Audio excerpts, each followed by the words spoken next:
Okay. Hello everyone. So welcome to this automated testing tool demo. So as of now, we discussed about uh, the automation tool. So we'll start from the point where we are discussed yesterday.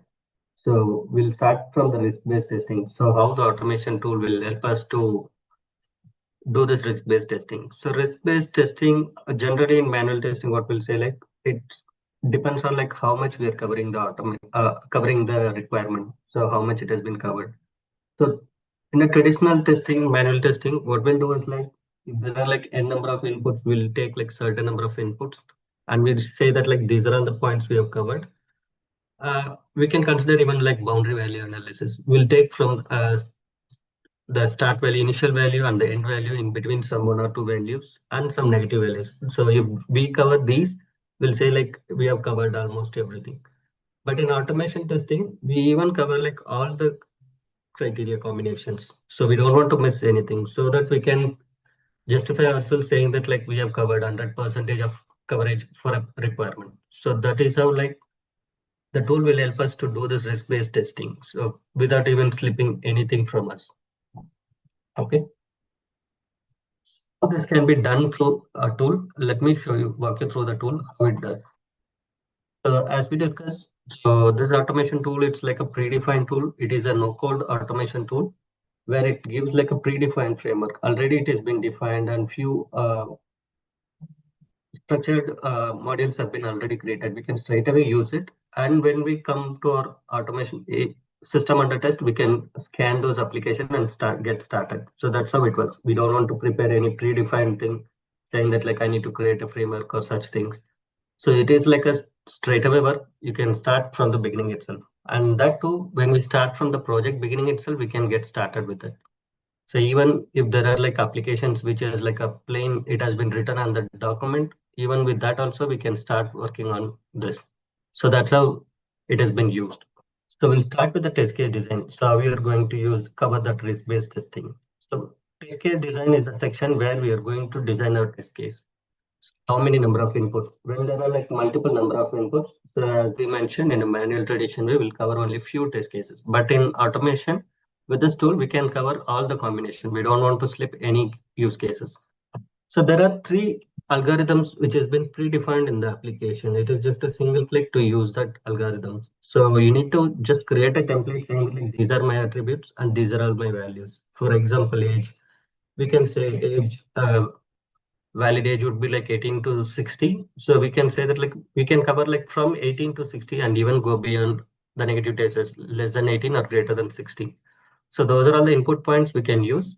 So what it will does is I need to just give what all the age numbers should be used. I can start with 17, 18 till 60. You can give a number of test cases.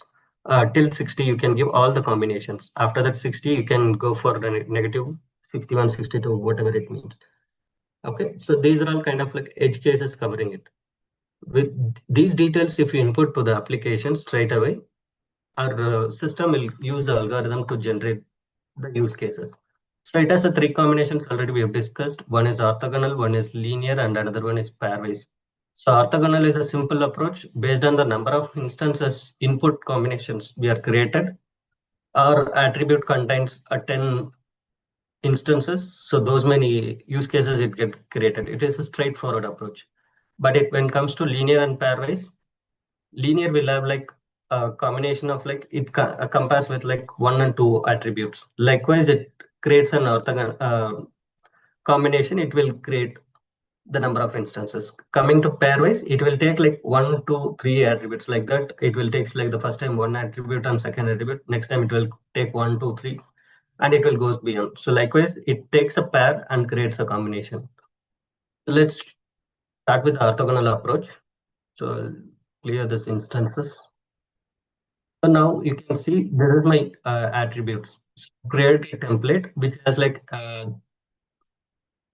sheet I've created as orthogonal. These are all my attributes. So I've segregated according to the use cases of it. These are all comes under personal details, and these attributes are comes under employment details, and these are all comes under financial details. This is my attribute. Under this, I've created an instance. So you can see age. Age has these many instances. I covered So 22 to 60, these are like kind of a positive values or valid values, and 15 and 80 are like negative values, or we can say like inappropriate values. So this is how like we need to create an attribute and instances for all our like attributes. So I've prepared in such a way with all this details, occupation, everything it has been created now. This is the only creation we need to do. So now after creating that, like creating this, how we are going to do it. So in the traditional way, what we do is like we manually prepare like how to combine these use cases. We'll take like, okay, we have taken this value from country name USA, India, Iran. Like that, we used to create manually design this. Based on that, we cover. In some cases, we might duplicate, or in some cases, we can remove, miss some major combinations as well. So that's how like a traditional way of works. Will not say like manual testing is completely missing everything, but we might, there is a chance, optimal chance to miss out some business use cases.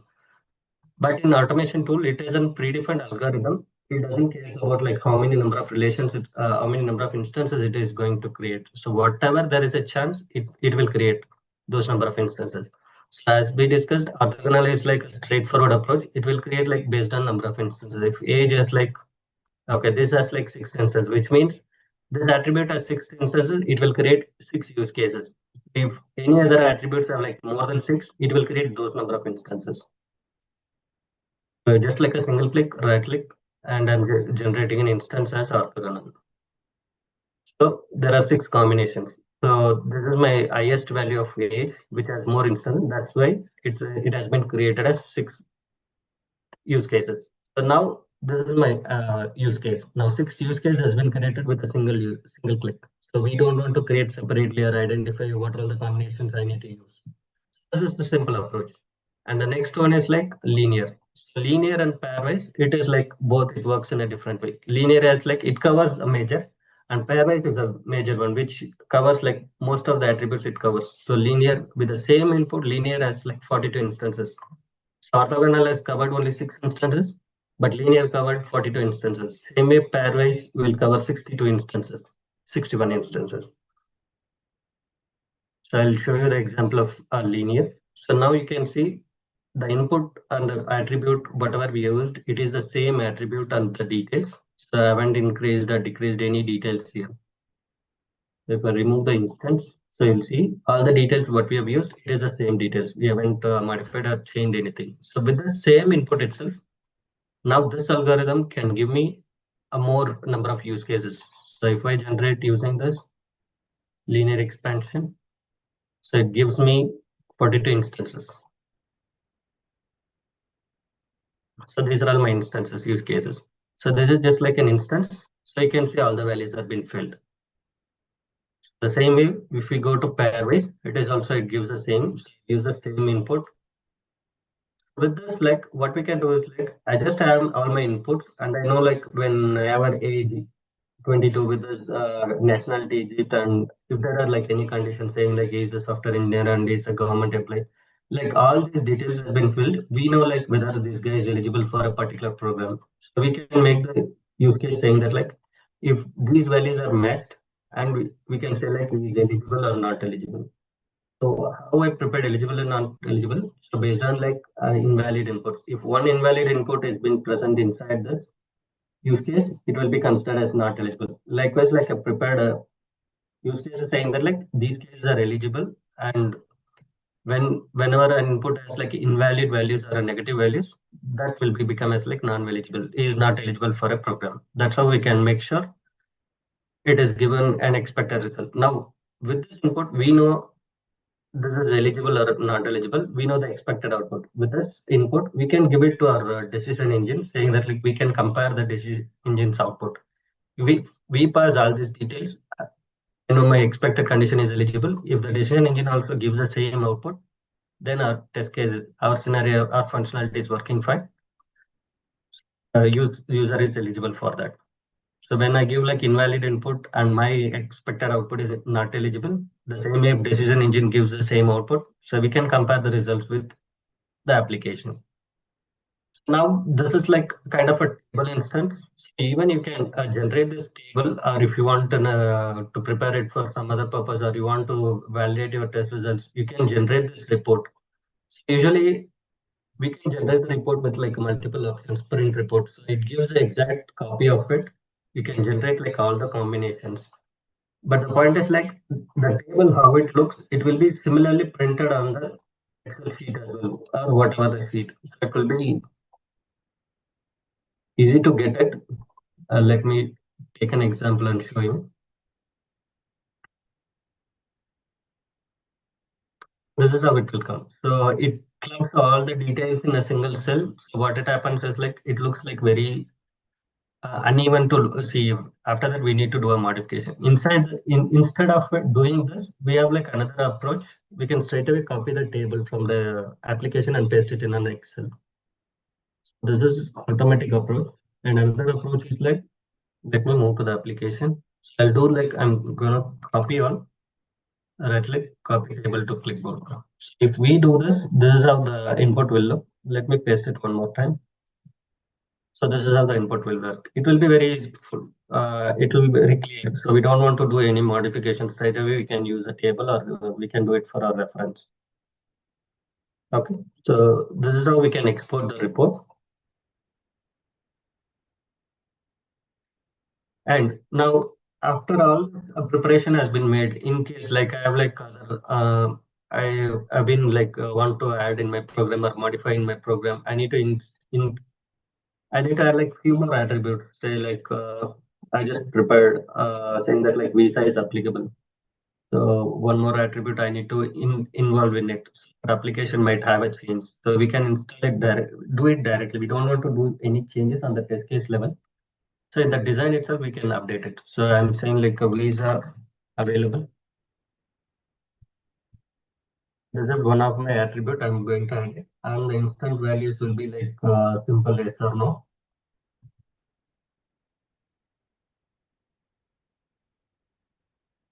Now this change I made it. Now I just made it. I don't want to change everything. Just like this one attribute has been added, but it will be looks empty. We can just like remove the instance and re-instantiate it. It will just get, the instance also get increased. But instead of it, like I know like these are all my coverage, and I don't want to increase or decrease the coverage. We can straight away update the values.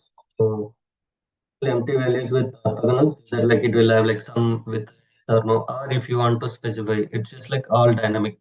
If you want to modify it, you can modify it. So this is yes. If you want to change it, yes. You think it is yes, to make it yes.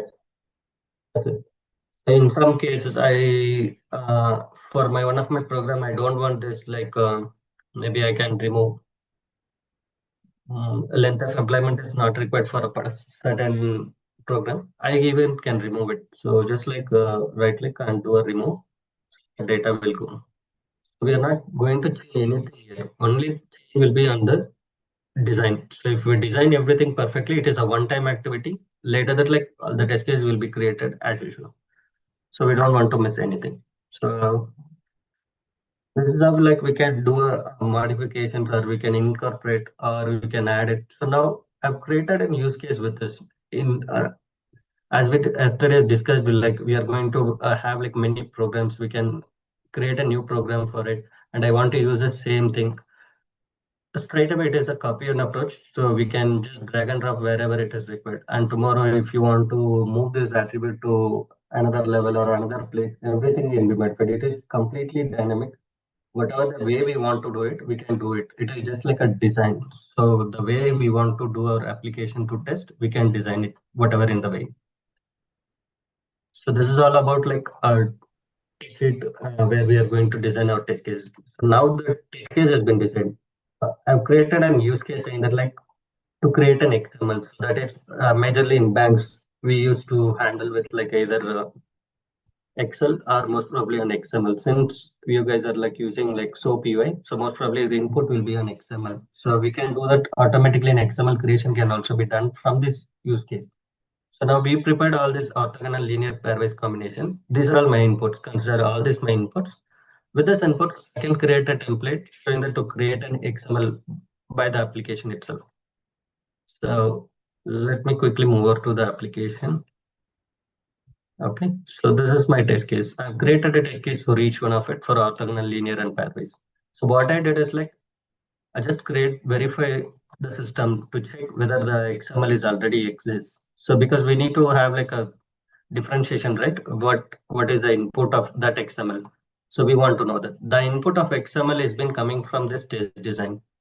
This is, you can see a T, it is a template. It doesn't have like any input. So if you extract and see the details, XML doesn't have like any values. Only it will have like a reference values. It's like Excel of process one dot personal and demographic factors dot age, which means it is going to fetch this value from this test case sheet. So if I jump to my test sheet, schema definition, it will jump to my test sheet. So this is how it is taking. So process dot this personal dot age. This is how it is taking the input. And this is my one use case, second use case, third use case, fourth use case. Likewise, it goes fifth and sixth use case. So now these many six use cases, but in XML creation, you can see like only one template is there. So it's just a template, it holds the value, and the actual value resides in the instance.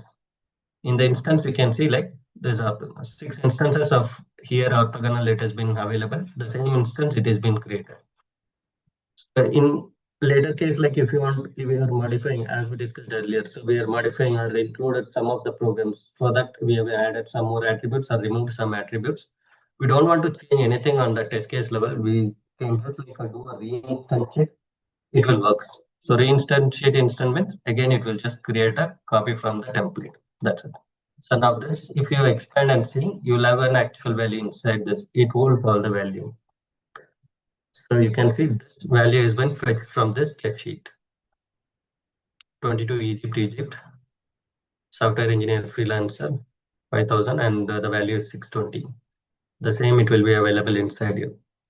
So likewise, like we don't want to touch this test case every time. If there is a combination I created with more number of attributes, say for my program has like 200 attributes in my application. So I have created 200 attributes, which means it will come around like somewhere around even 500 to 600 combinations, say go max up to 1,000 combinations. So I don't want to change or include the change in all the 1,000 test case one by one. So only thing I need to do a change in the template. All the 1,000 or all the combinations will get updated in this test case.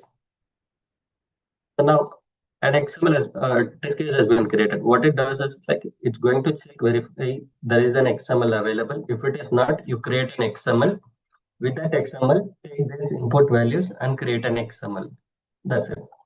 So with this XML created, using this XML, we can upload to our system to get our expected output. Here we can say like my expected output is eligible. The same if it comes from the application, we can compare the results as well. I'll just try to run one program for your example. So this is the path I've given. So now we don't have like any XML has been generated here. So the path is empty. For a sample, I'll just run one test for you. So I started my run. So my run has been completed, and when it says green, it is passed. So you can see step-by-step results. What exactly it does. It verifies the XML location, whether a file is already available. If it not, then it goes to a condition saying that like create an XML and save an XML to this path and open this XML and verify the same value. I'm just comparing this XML with the test sheet and the value. So I'll just compare the verification and it says my expected value and actual value is same, so that it compares the both input and verify the system is working fine. So now if I go and check in my path, so you can see an XML has been generated with the format we have used. So this is my XML format. With inside that, it created a values. And the application, it runs on like very quickly, so it won't take much time. So even if I trigger all the combinations, even the 64 combinations or 100 combinations, it will be done within some time. So I'll just remove this XML. And you can see all the orthogonal test cases can be run at a single shot.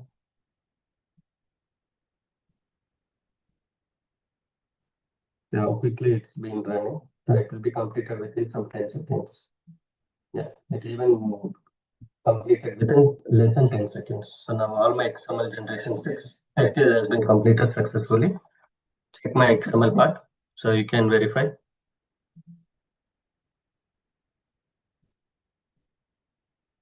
So you can verify other XML as well, whether the data is different or not. You can see the changes, right? So here it has like different values, EGP, software engineer, the other XML it is. So the same value, it is available in the application on my test sheet. So Iran, Iraq, Nigeria. So likewise, like we can compare. Instead of manually reviewing all these changes, application will does that within some time, within less than even seconds. So this is an approach. And coming to like XML. So XML, when we use same XML, it is like API testing. So usually like APIs will be like pushed into an endpoint and we'll get a response from that and we validate it. So this tool has like a capability of testing all the kinds of like technologies. It can test web application, API testing, mobile testing, whatever it can. It can test all the combinations. So I'll just show you one API example. This is my one of my requests. So instead of like doing it separately, create an XML after that, pushing into the application manually and getting the result. We even like if you give the endpoints of an API, we can do it from our end, from the tool, same tool itself. It validates everything. So I just pass my endpoint. When I do this is my response code. So the endpoint I'm passing an ID to get all the ID value of the thing. My expected output. It has like ID1 and these are all my response. These are all the details available from my application. This is how usually the API responses will give an output. Even we can validate this and even we validate like how much time it is giving. So I can say like I just say the cutoff time as like 5,000 milliseconds, which means 5 seconds. If it is getting beyond that, it will fail your test case. So that's how I can understand my API is like the performance of an API is like uh, a quicker one, or like if it is taking more time, then I can inform my technical team to look on the API endpoints. So this is how we can test our API as well. I just show you like one example of running this API. So it just gives an output saying that like it can compare not only the value, it compares even the schema definition, how the response should come. So this verification is successful. Voluntarily, I just made a fail. The response code is 200, but actually it's not okay. I voluntarily remove that okay to make something fail. How the verification will come.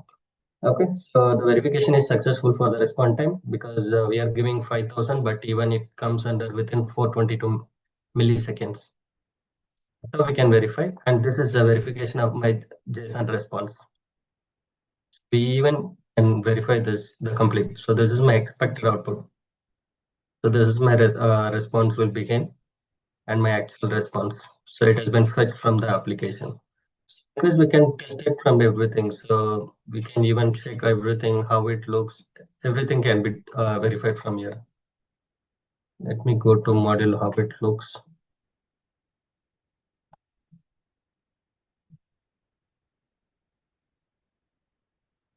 So you can see the technical view as well, how it will look.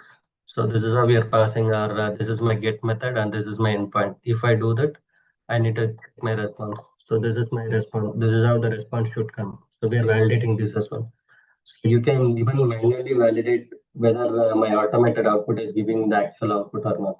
So we are getting the response time, and this is my status code.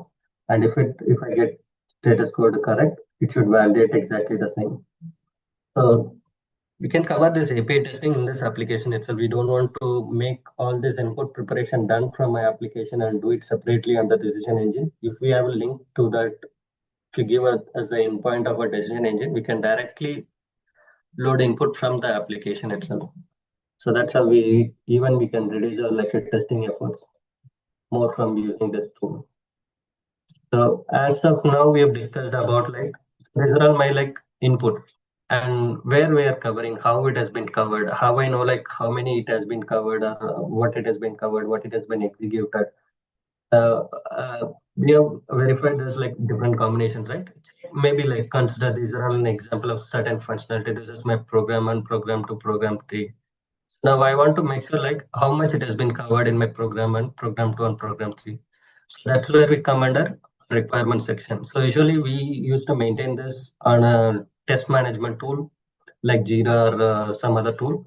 So from there also we can maintain, or from the same tool, automation tool also, we can maintain all these details. So what we have to do is just like create some requirement sets that have created for this. So don't consider this as now like orthogonal linear and pairwise. Consider this as program 1, program 2, program 3. So in the program, I just copied all my test case. I've linked my test case. It's not copying, just linking my test case. I've linked my test case. Orthogonal S6 and linear S42 and pairwise S61 combinations. All my test cases are available. And what I'll do is like whenever my system is ready, I just have to run my execution, see like what are all the scenarios working and what are all the scenarios not working. After you complete your execution, you need to get the result, right? So this is where we used to keep our execution in a single go. And we can even do it using certain CI/CD tools. We can link with Jenkins or whatever the tools. From there also we can trigger and the results will get updated. So as of now, for example, I've just ran everything here. My combinations of orthogonal, linear, and pairwise. Consider is program 1, 2, 3. Everything has been executed and everything got passed. So in our case, like it is 100%. Now this execution list will be like my result will be linked with this requirement section. So I'll link the requirement link my execution list with the requirement. So this is my CAB, which has been executed, linked to linked list. So with this details, what we can do is like we can understand like how much it has been covered. So as of now, it is 100%. If there are failures, we can even consider. As of now, you can see it shows like coverage specified under 100%, which means my test case creation has been covered, but what my execution state, how much it has been executed. We have executed this, update the values. It is a separate algorithm which has an AI which calculates everything and prepares an output. So I'll just do a single click. So now you can see like all my programs got executed and everything got passed. So it shows 100%. Even you can drill down like more into it. Say that like this kind of like in my program there are 6 functionality. Each functionality how much it has been covered.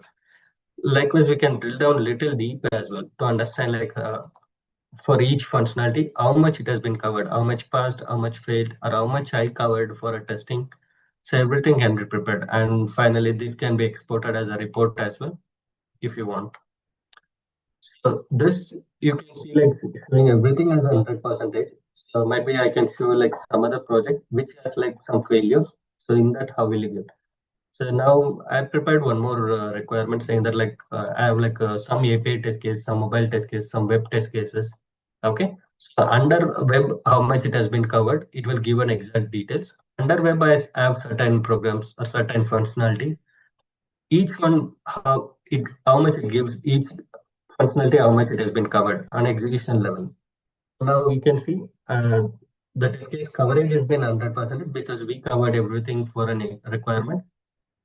Just take an output of it, how much it has been executed and passed through. So now you can have a detailed breakup saying that like in API I got 50% of passed, mobile I got 67%, and this functionality we got 100%. Even you can drill down a little more deeper. From this functionality, you said like 50 and 50 failed. What are the 50 passed and 50 failed? You can drill down a little more. So this basic authentication has covered 100% and this functionality has covered 100%, but it failed 100%. And this covered 100% pass and this functionality covers only 43% and I see more failures from here. So we can even drill down saying that like if you have like multiple functionality or multiple program teams saying that like in this program I got 100% failure, you can look at this program completely so that we got 100% failure. And this program, we can say them like more than 50% of 60% of results I got fail. You can look at it separately. Likewise, even we can drill down to deeper level if we have like more details of it.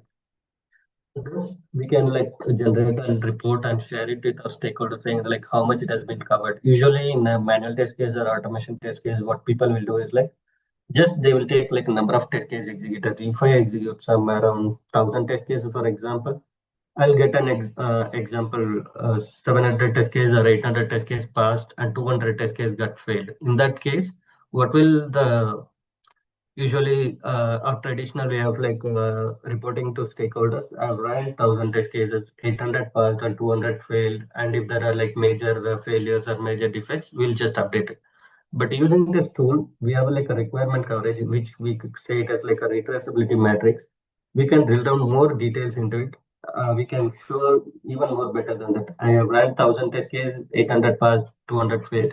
In that 800, these many functionalities, some around 10 to 15 functionalities it might be have. So with that functionality, how much each functionality, how much it has been covered with pass percentage or fail percentage.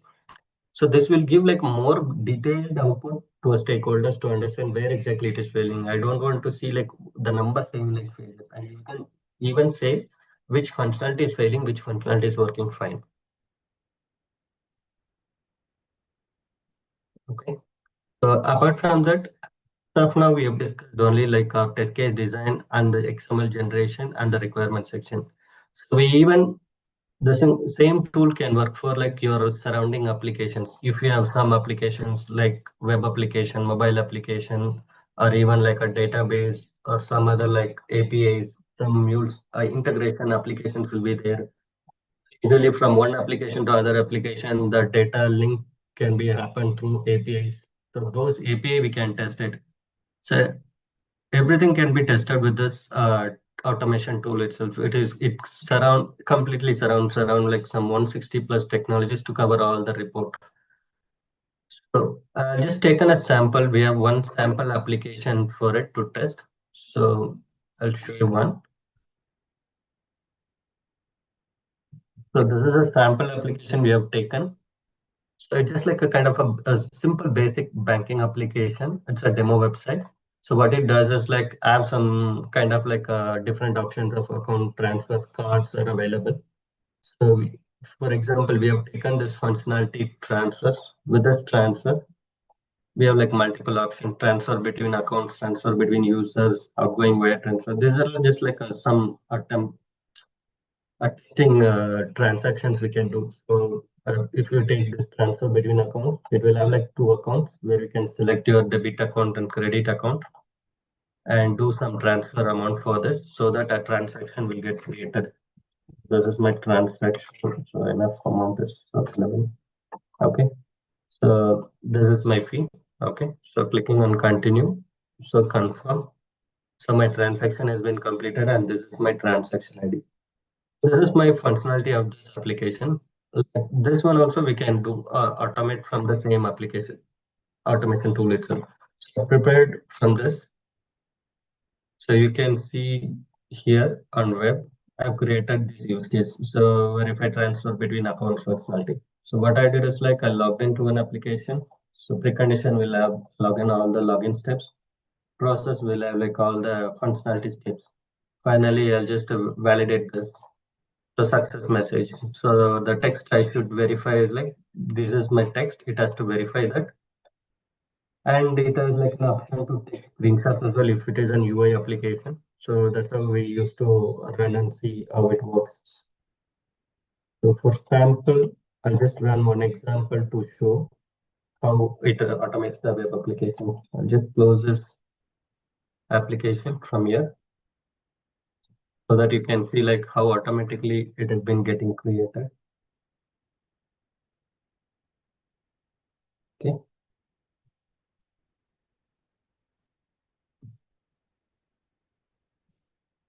So started my execution. So you can see now it just navigated to the website, enters username and password. So these are all some pop-ups that will come for the application. It will be handled automatically. So now we have the user has been logged in. So we are into a dashboard screen. Now we will navigate to transfers page. From the transfers page, we'll navigate to transfers between accounts page.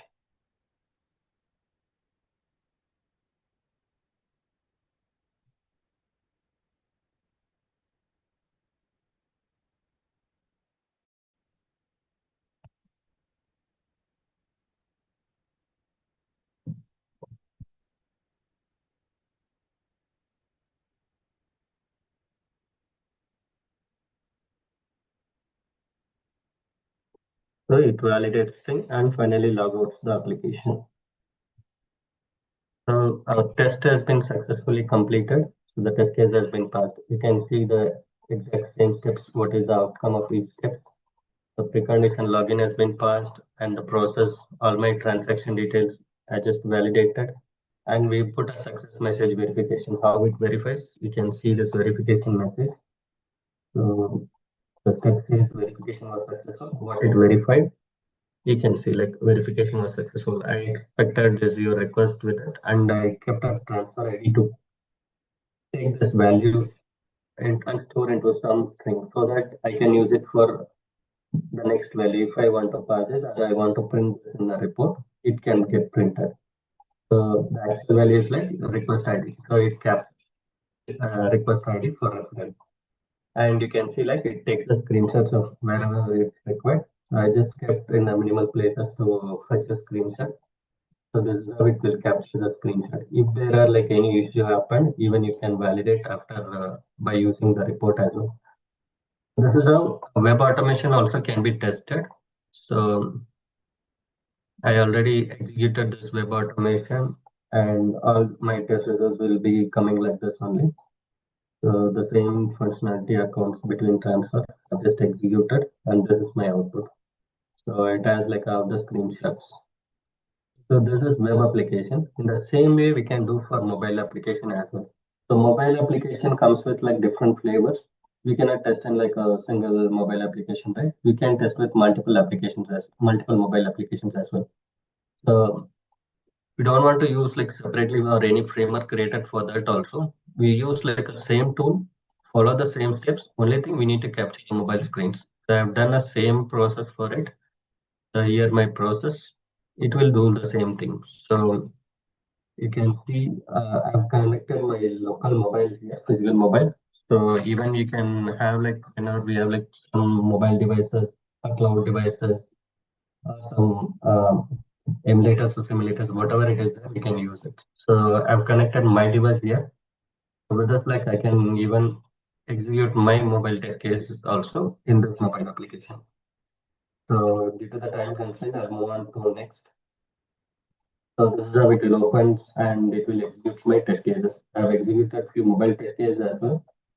Let me show that as well. So the same test case I've executed here on mobile section. So I've executed earlier. It got passed to test case, one got failed. Likewise, we'll get an output. So this is my mobile application. The same way it can take the mobile screenshots as well. So you can verify or cross-reference whatever you want. You can do it with this test case. So this is my mobile snapshot. So you can consider whatever the data it has been selected, everything is working fine. If there are any changes, you can validate it from here as well. So coming to this, we have covered all these points. And finally, we'll go to reporting. So this is a major task when it comes to reporting, but usually manual team will create like more Word documents or Excel sheet, whatever they tested, whatever they have identified, everything they will document it so that that will be served as an evidence, right? From this application also we can do that and with no time. So whenever this has been executed, the report has been getting generated automatically. We don't want to spend separately to generate the report. Everything is just like a single click to export from the application. All the details will be stored here. You need to just export it. So now consider this like I've tested all my, these are all my findings and these are all failures. Everything has been done. So I want to share the reports with my stakeholders, right? I do a simple step. So you can drill down to like a generate the report separately, or you can take it as like a single step. So now these are all my inputs. Test case I want to show it to my stakeholders. I have to just generate the report. So these are all like a predefined options. Uh, this is like it will detail logs. It will have like more details, which can give like more detailed with structure. Others will have like only the test case details, the test case with a pass or fail reason. So this will have like more details. Right? So I'll generate one for an example. So there are different options available. So PDF format, Excel format, Word, HTML, PPT. So all the format is available. So for better view, we usually go with like a PDF format, and most of our other engagements, we are using the same format. So which will give like more detailed output. I'll start with this. I'll just give a name saying that like maybe same. It will ask like few questions. You want to show only failed test case. I keep it notes so that I can see all the failed and passed test cases. And the next option is you want to include the screenshot. I'll say yes, and I keep in between means at the respective steps it will have the screenshot. If I keep at the end, after all the report has been printed, at the end we'll have like all the screenshots. Will not be have like a see like where exactly it has been printed that report, right? So I'll just keep it as like S in between. And this is a value, whatever the values, I keep used values. Okay. So now the report is generating with 5 seconds, it will get completed and we'll get a report. Okay. So we have like more reports, so it extends its time.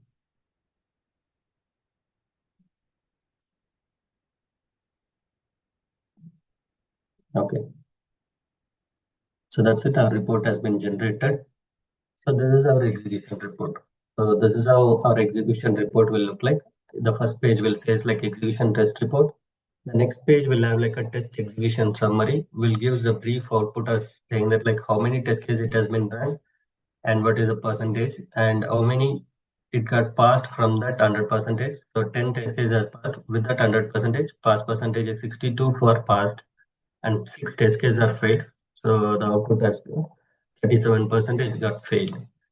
So this is a little sum up showing that with the chart to show like a brief history of how many numbers with passed and failed.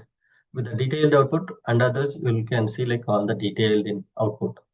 So this is my web testing. So you can see the screenshots has been attached to the, we kept as S in between so that wherever I thought to take a screenshot, I informed the system to take a screenshot. It will keep the screenshot at the same place itself.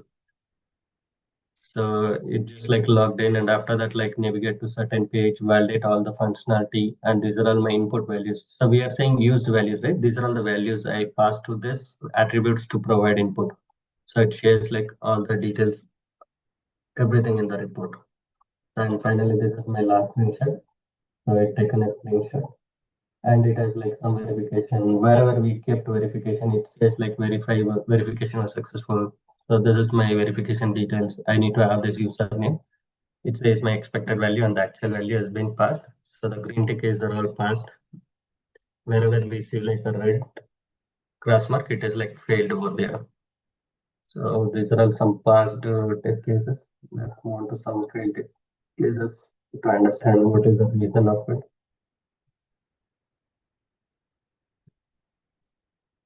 Okay, so here my test case got failed.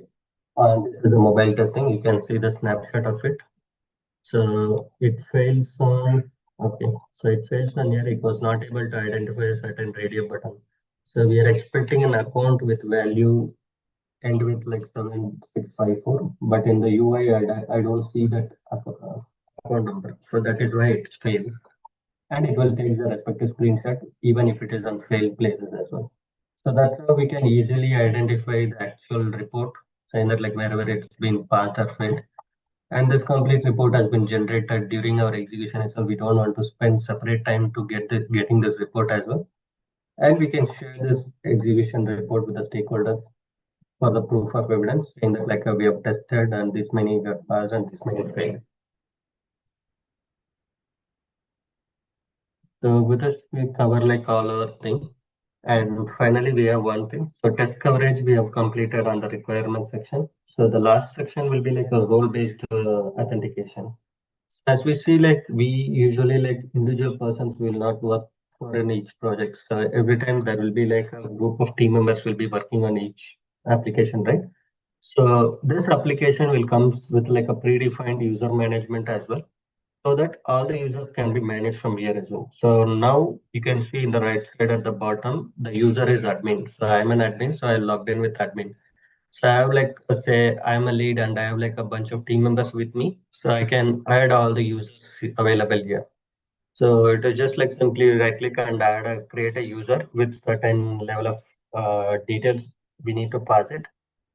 And we can just like give the application access to them so they can log in with respective thing. So let me check out this and you can see. And sure. whenever you see a certain people has been working on, so they will do a checkout. So it uses a concept of like a push and pull and lock. So the lock is wherever you see green, which has been locked by a current active user. Okay, and if some other person has been using other folder, it will be shown to us as well. So now you can see as an admin, I've logged in. If I want to create certain users, I'll create users. So just right click on the root folder and click on user. So you can create an user group saying that like this is my CAB user group. Under this user group, I have like a few more users saying like user A, user B. And these are all my users. You can give the level what are all that is there like a basic or advanced or expert. So I can give the level as well. User B A is basic and the user B is expert. I can give it. So likewise, you can identify the users as well. So now you can see like the user has been created. What I'll do is like I'll do a check-in all, which means these details will be got saved in the database so that the next user can get logged in. So now I'll just do a check-in all. So the changes will get saved. So all my lock has been released. So wherever you see the green tick, it has been released. So for sample, I'll just check out this inwork folder, which means admin is using this folder. So no others will be able to touch this work. So now I'll just log out from this application. I'll do a close workspace. So now I'll log in with another user. So I'll go again, open that workspace. So whenever you open the workspace, it will ask throw you an prompt to enter your credentials. So this is how. So earlier it has been logged with admin. So right now I'll just log in with user. I haven't kept any password, so that's why I'm giving blank password. In case if you want, we can modify the pass. We can put the password as well for better security. So now you can see at the bottom right side, you can note that the user now it has been logged as user E. And moving to the project, you can see the inwork folder has been already checked out by admin. So for the other users, it will be show as like red, which means it has been logged by, it will give a update as saying like it has been logged by user admin. So now the second user is working in this folder, he can do a checkout so that other users will not be able to touch his work. So when finally everything has been completed, the admin can push pull. So usually we'll keep it in a folder wise so that all your users will work in a single folder. So we usually create like a folders in a name wise. So after all this been created, it has been to review so that we'll review the test case whatever is generated. After that it will be moved to upload. So we'll keep it as like our completed copy or regression suite we can say. From here, we can take it to execution list to run our executions. And if there are any changes, we'll keep it in work and do modification. After that, all the users, when they complete the work, they'll put to in review. After reviewing the test case, again, the lead person or senior person can review their work and push it to a regression suite. So this is how a bunch of team members can work in the same project. And if you want to remove or add any users, you can do all the changes from here as well. So once the user has been completed his work, you can do a check-in on so that the lock will be get released and the updated will be data will be pushed to a database. So we have covered till role-based authentication tool and test management tool. Everything has been covered. So in some other case,